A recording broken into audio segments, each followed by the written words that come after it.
My mom was placed in a psych ward for attacking her boss at work. 4 weeks later, my dad was dating that same boss and insisting I call her mom. The whole thing started when my mom, Lisa, supposedly had a complete mental breakdown at her accounting job downtown. According to Dad, she just snapped one day during a routine team meeting and physically attacked her supervisor, Rachel, screaming accusations that made no sense to anyone there. Dad explained that Mom had been acting increasingly strange for weeks leading up to the incident, not sleeping through the night, talking to herself in the kitchen, becoming paranoid about people following her car. Classic signs of a psychological break, he said with this sad, resigned tone that made me feel sorry for him. When I asked if I could visit Mom in the psychiatric hospital, Dad said the doctors strongly recommended no family contact during her initial stabilization phase. Too much stimulation could make her condition worse. I accepted this because I trusted Dad completely back then. Rachel started coming around our house almost immediately after Mom was admitted. At first, Dad explained she was just being supportive because she felt terrible about what happened at work. She'd bring homemade casseroles and ask how we were coping with the sudden change. But then I started noticing Rachel knew things about our family she had no business knowing.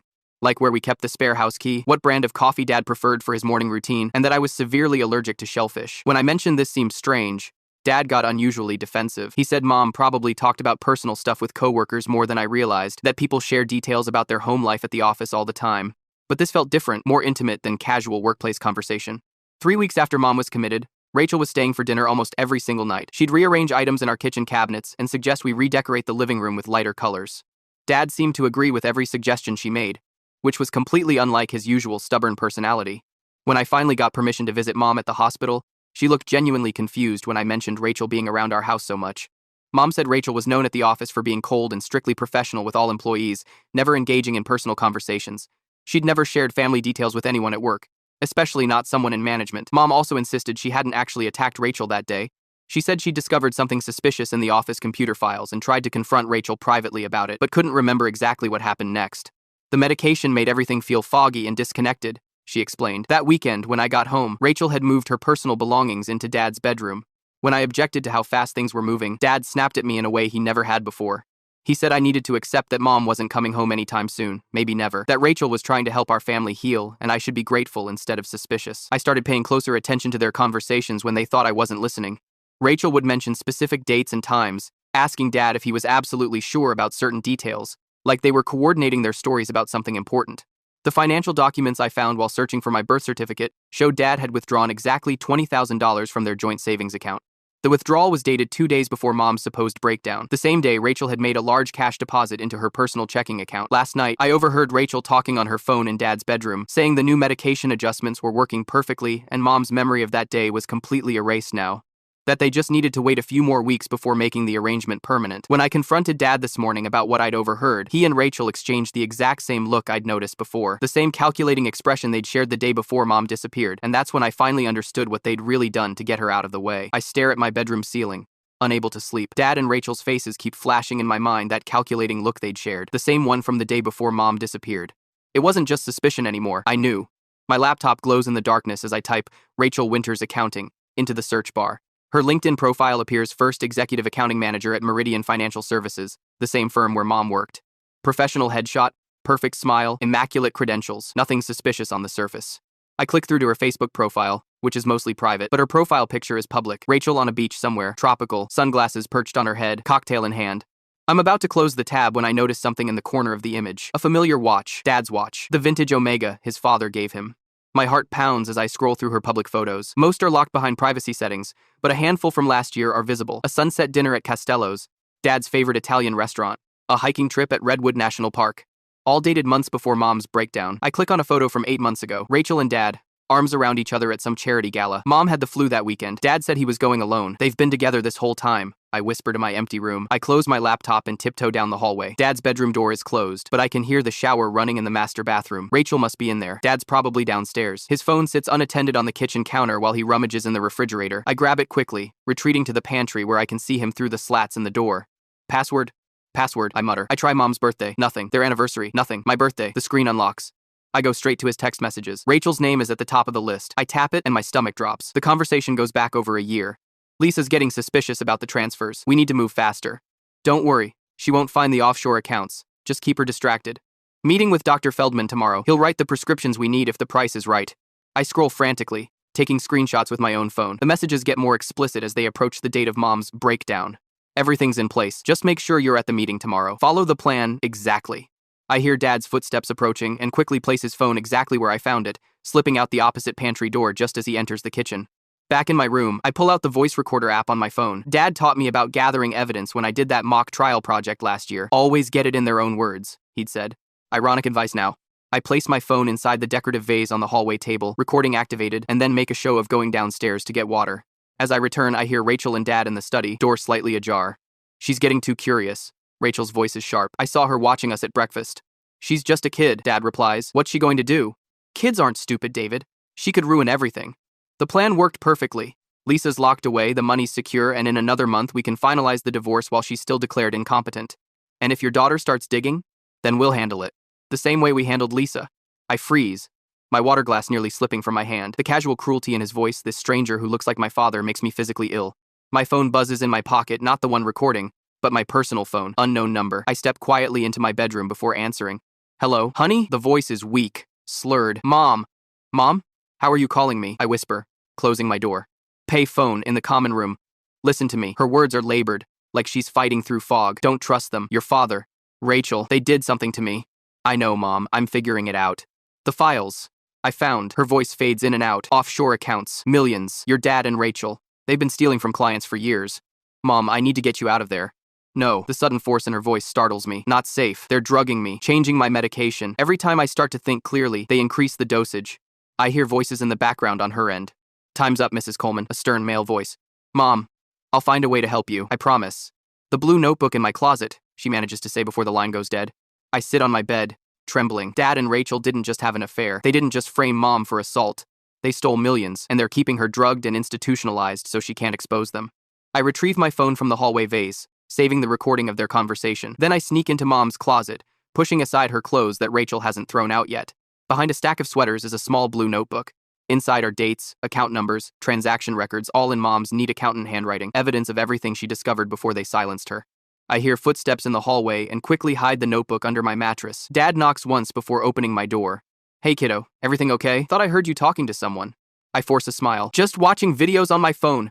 He studies my face for a moment, and I wonder if he can see the horror and disgust I'm trying to hide.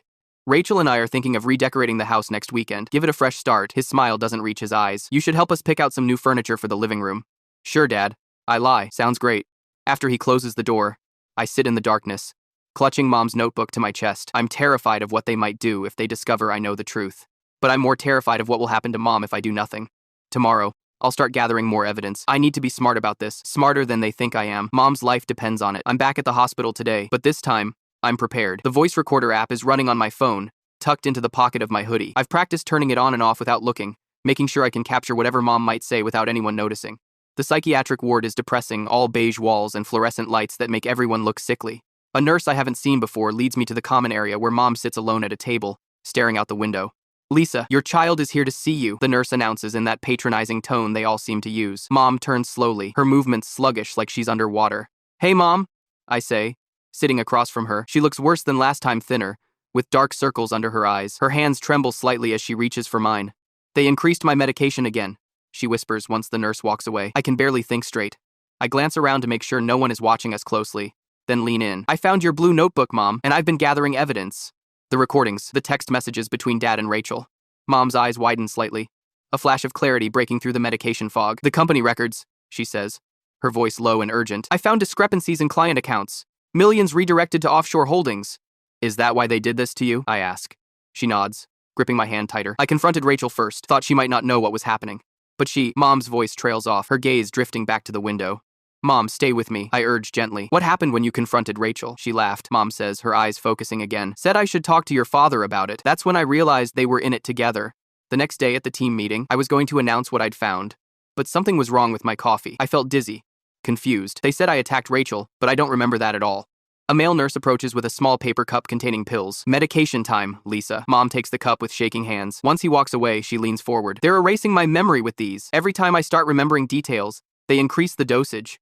I watch as she pretends to swallow the pills but actually slips them into her sleeve. The small act of rebellion gives me hope that my mom is still fighting. I'll get you out of here, I promise. Just hang on a little longer. When I get home, the house smells like fresh paint. I freeze in the entryway, staring at the living room. All of Mom's things are gone, her favorite reading chair, the family photos, the quilt her grandmother made. In their place are modern, angular furniture pieces in gray and white. Rachel emerges from the kitchen wearing an apron with paint splatter on it. What do you think? Fresh start, right? I can't hide my horror. Where's Mom's stuff?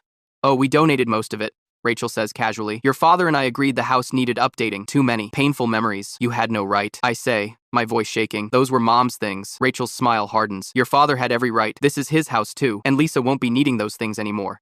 Dad appears behind her, his arm sliding around her waist. Hey kiddo, what do you think of the new look? Rachel has amazing taste, doesn't she?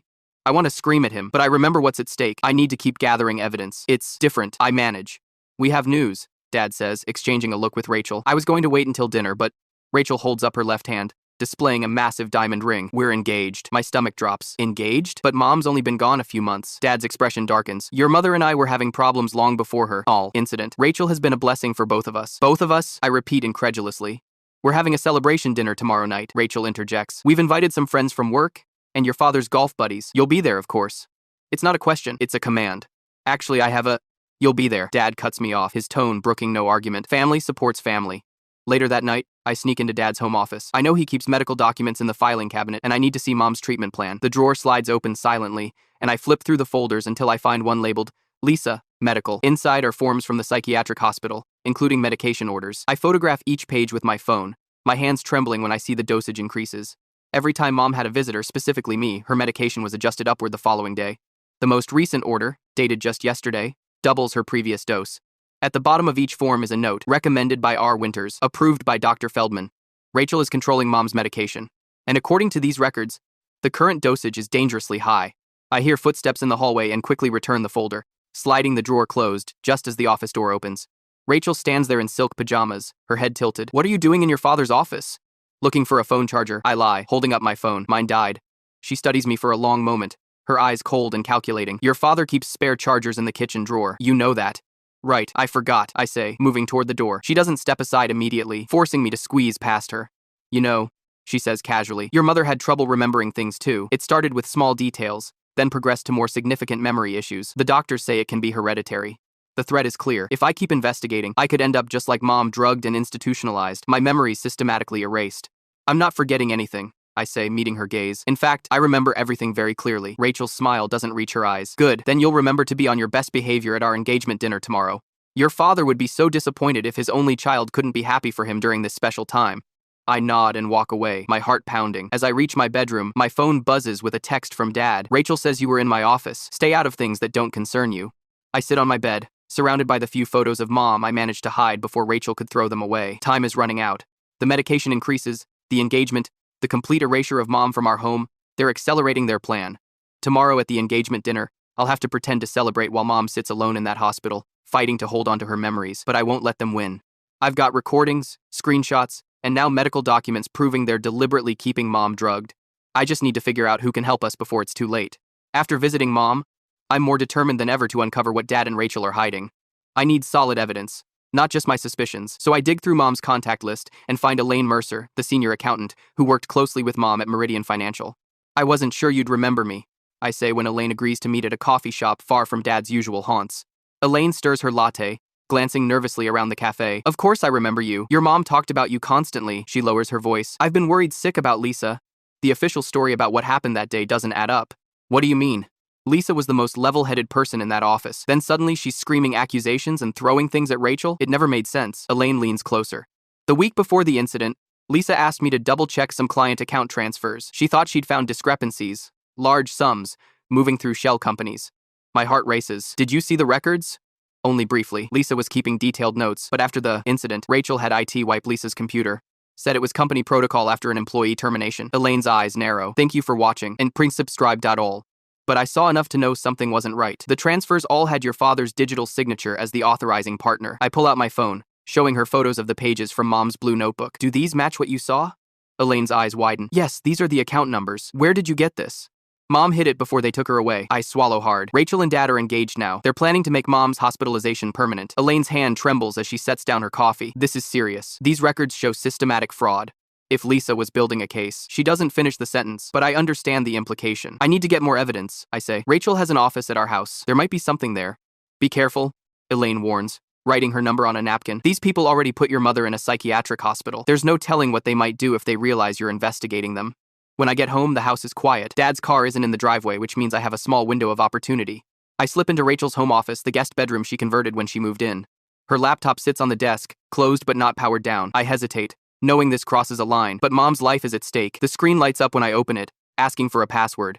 I try a few combinations: her birthday, Dad's birthday, even their anniversary date according to the engagement announcement she's drafted on the kitchen counter.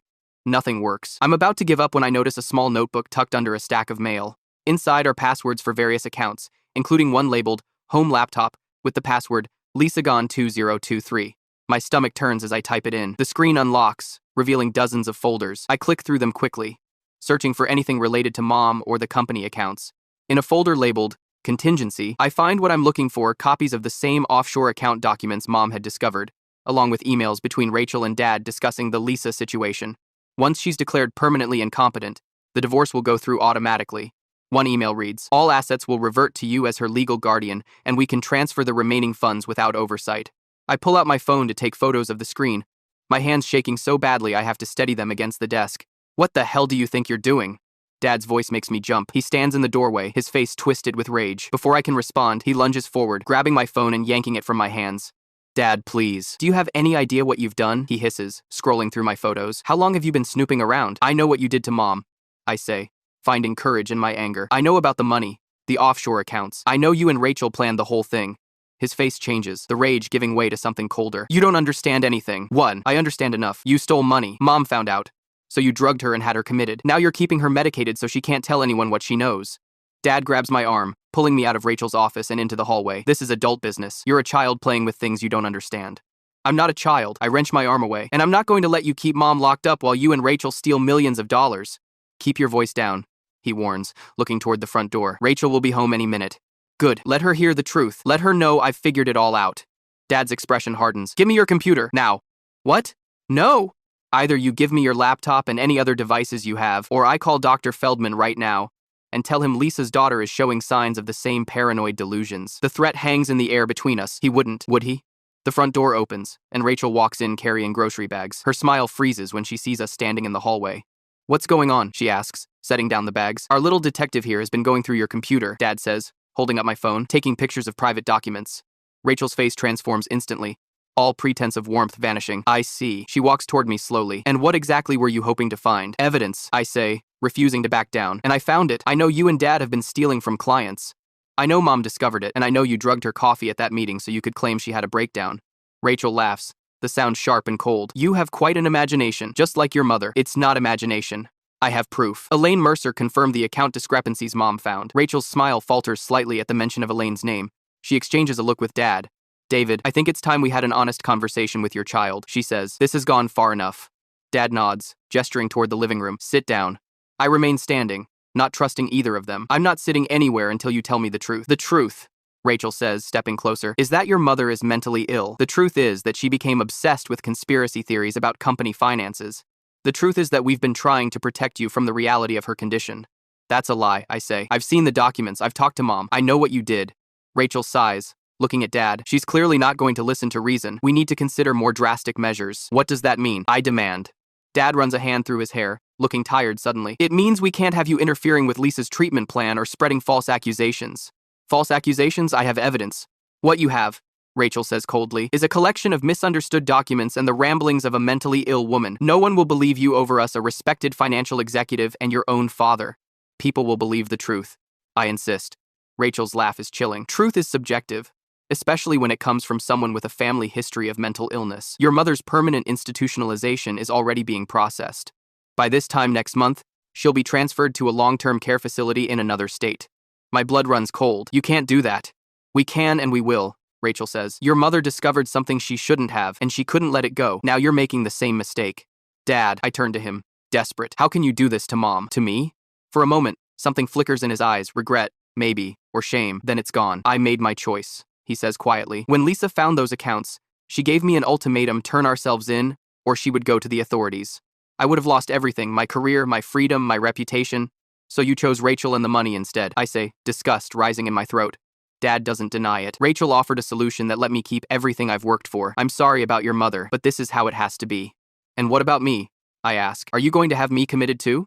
Rachel steps forward, her voice eerily gentle. "That Depends entirely on you. You can accept the situation and move forward with us as a family, or you can keep pursuing this and end up sharing your mother's fate. It's your choice. The threat hangs in the air, unmistakable and terrifying. I look between them, these strangers who were once my family, and realize I'm completely alone in this house. I need some time to think, I say, trying to keep my voice steady. Of course, Rachel says with a smile that doesn't reach her eyes. But while you're thinking, we'll be holding onto your phone and computer for safekeeping. Dad nods in agreement. It's for your own good. You need a break from all this research. I retreat to my bedroom, locking the door behind me. Through the wall, I can hear them talking in low, urgent voices. I sit on my bed, heart pounding, trying to figure out my next move. They have my phone and computer, but they don't know about the voice recordings I've hidden on a USB drive inside my teddy bear, the one Mom gave me when I was 6. I need to get that evidence to someone who can help us before Rachel makes good on her threat to have me committed too. I have one chance left, and I can't afford to waste it. I wait until 3 a.m. when the house is silent. Rachel's breathing is deep, and even through Dad's cracked bedroom door as I tiptoe past. My heart pounds so loudly I'm afraid it might wake them, but I need to act now tonight before they can follow through on their threats. In my bedroom, I retrieve the USB drive hidden inside my childhood teddy bear. All the evidence is here, the recordings of Rachel and Dad discussing their plan, photos of Mom's notebook, screenshots of the incriminating emails, and pictures of the medical documents showing Rachel's control over Mom's medication. I power up the old laptop hidden under my mattress, the one Dad forgot about when he confiscated my devices. It's ancient and slow, but it connects to the internet, which is all I need right now.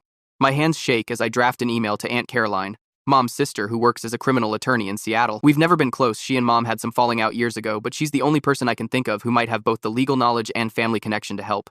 Caroline, I know you and Mom haven't spoken in years, but she's in serious danger. Dad and Rachel Winters, Mom's boss, conspired to have her committed to cover up financial fraud at Meridian Financial.